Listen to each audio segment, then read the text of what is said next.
السلام عليكم ورحمة الله تعالى وبركاته. هبي وناكسن صاحب بدأ قيمها يقدرين تمدن إبرتنا قل كميديا اسكو صار نقد وناكسن أو حساب بدن ورجين يا أديكو عافمات قبا إن أدمر كلا هالكن كوسو لعبتي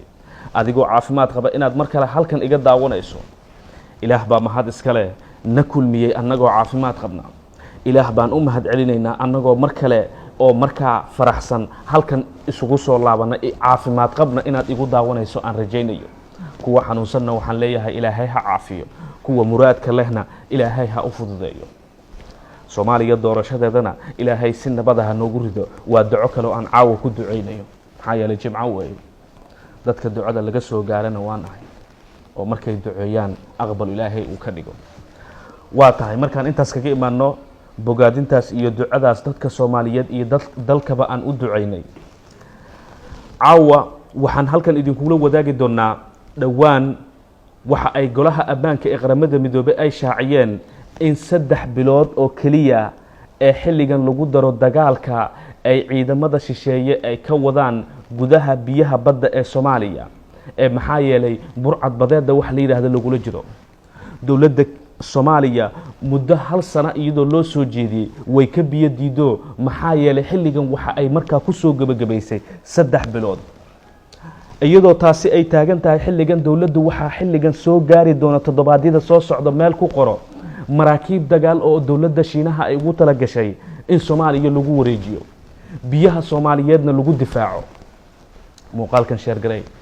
caawo kale leesma weydiiyo waxyaabaha sheer garaynta iyo like-ta maxaa yeelay wax dan guud noo ah ayaynu ka wada hadlaynaa wax dan guud ah oo Soomaaliyeed ayaynu caawo markaan leenahay aan u wada istaagno aniga malihi kan idaawanaya malahan madaxweynuhu malahan ra'iisul wasaaruhu malahan gudoomiyaha baarlamaanka malahan cid walba kan dhalan doono iyo kan hadda kadib marka xilligan barbaarinta ku jira ayaa iska leh maxaa yeelay maraakiibtan dagaal waxa loogu tala galay in Soomaaliya iyada ay isku filnaato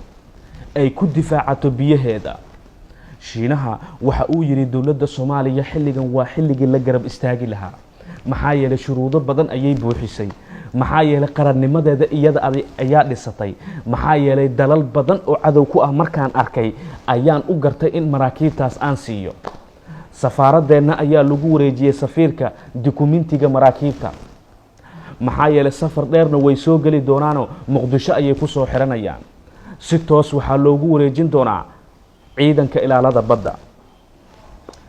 alxamdulillah muuqaalka sheer galay horta marka hore like-na saar wararkii ugu dambeeyay waxa ay tilmaamayaan in xilligan madaxweynaha wadanka Shiinaha ninka lagu magacaabo Xi Jinping xiriir kala duwan uu la soo sameeyay madaxweynaha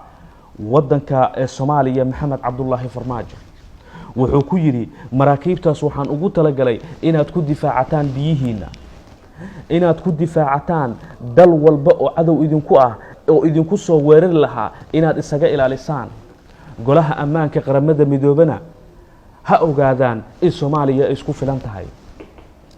golaha ammaanka ee qaramada midoobana dhinac walba markay idinka soo gashay xilligan maraakiibtan markay aragto waxyaabo badan oo idinku soo socday ayay difaac ka gali doontaa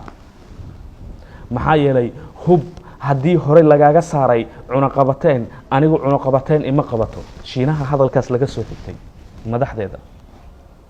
waxa ay sidoo kale yiraahdeen guud ahaanba arrintan waxaan ugu golneenahay in Soomaaliya iyada ay isku filnaato